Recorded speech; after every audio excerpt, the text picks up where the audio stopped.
The mirror's reflection. Who are you really? Have you looked in the mirror today? Perhaps to fix your hair, check your outfit, or ensure everything is in place.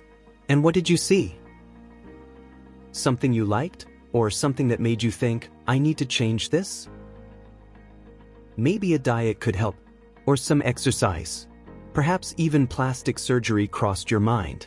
But let me ask you something deeper. Do you dress for yourself or for others? The way we present ourselves, our clothes, hair, makeup, says a lot about who we are. But what if the mirror reflected something beyond the exterior? Something invisible to the eyes but essential to our essence? The spiritual mirror.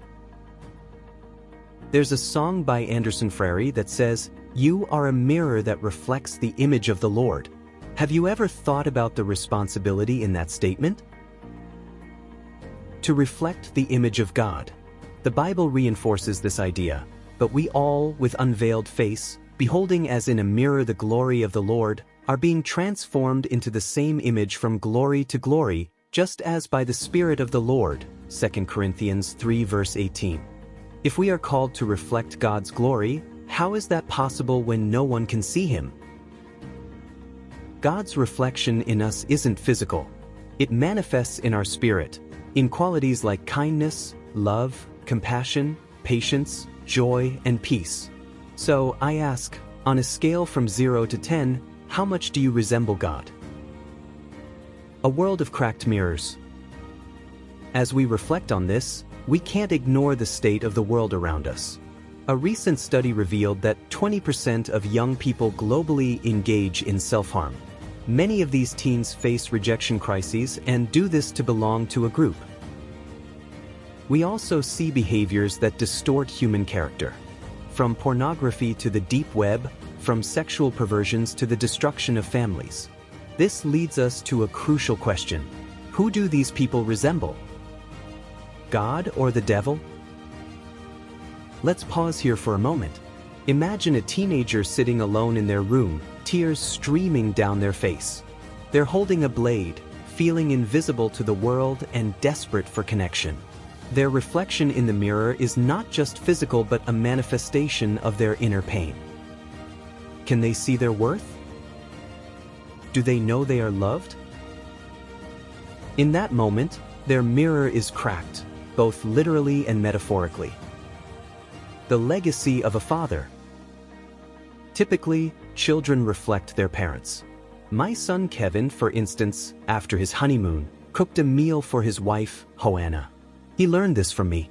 Without realizing it, he was reproducing something he observed at home. I remember the day vividly. Kevin stood in the kitchen, apron on, carefully following instructions his mother had once given him. The smell of sautéed onions filled the air as he prepared a dish that was both simple and heartfelt. Later, when his wife smiled and thanked him, I felt a deep sense of pride. It wasn't just about the meal, it was about the legacy of care and service being passed down. Similarly, our relationship with God should reflect His character. If we are His children, we should mirror His qualities. Imagine if all Christians lived in a way that reflected the glory of the Lord. If we obeyed His word, loved God with all our heart, soul, and strength, how different society would be. The decision to become a new mirror.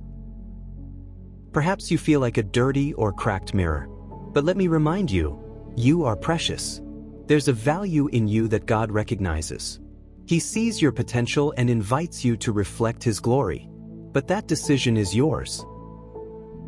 The Bible calls us to put off the old self and put on the new self, created according to God, in true righteousness and holiness. Ephesians 4 verses 21 to 24.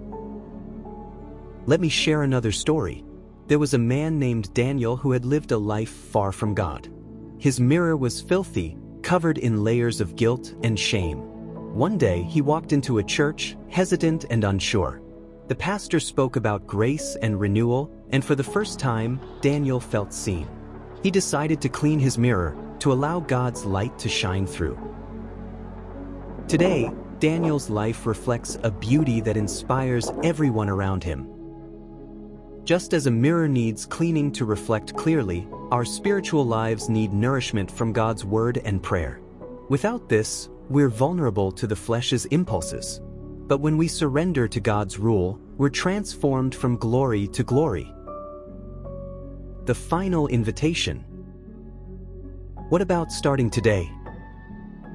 Feed your spirit, let God cleanse the mirror of your soul, and reflect His glory to the world.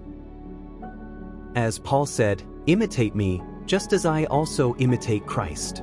1 Corinthians 11 verse 1. Picture yourself standing before the mirror again, but this time, instead of focusing on flaws, you see potential. You see someone capable of love, kindness, and transformation. The cracks begin to fade, and what remains is a reflection of hope. Let God's reflection shine through you. Your life can be the change the world needs to see.